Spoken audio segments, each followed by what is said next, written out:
শেখ হাসিনার কিছু কিছু ভুলের খেসারত শেখ হাসিনা দিচ্ছে।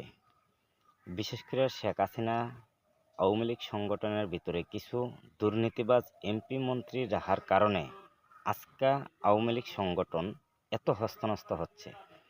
তো বিশেষ করে এটা শেখ হাসিনার ভুল।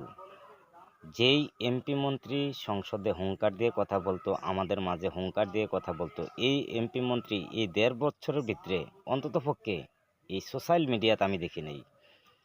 অনেক দুঃখের সাথে বলছি, অনেক দুঃখ ভরা মন নিয়ে কথাগুলো বলা। শেখ হাসিনাকে একমাত্র ফসাইছে এই এমপি মন্ত্রীগুলা।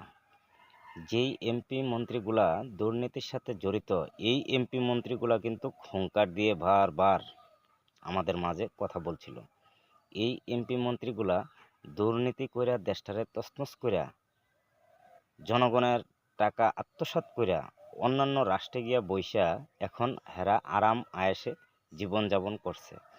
বিশেষ করে বাংলাদেশের ভিতরে ক্ষুদ্র কর্মী যারা আছে, আওয়ামী লীগ সংগঠনকে যারা ভালোবাসে, আসলে তারা কিন্তু ১ টাকাও কোনো দল থেকে সহযোগিতা পাননি।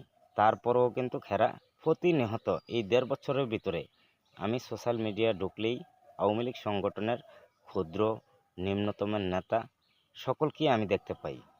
আমার শুধু একটাই দুঃখ যে আওয়ামী লীগ সংগঠনের এত এমপি মন্ত্রী এই ১.৫ বছরের ভিতরে সোশ্যাল মিডিয়াতে আমি দেখি নাই।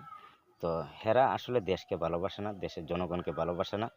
হেরা শেখ হাসিনারে গুমরাইয়া এই এমপি মন্ত্রীগুলা দুর্নীতি করে শেখ হাসিনারে ফসাই দিছে। আওয়ামী লীগ সংগঠন এত শক্তিশালী একটা সংগঠন কেন এত তছনছ হবে? শুধু এই এমপি মন্ত্রীর কারণে।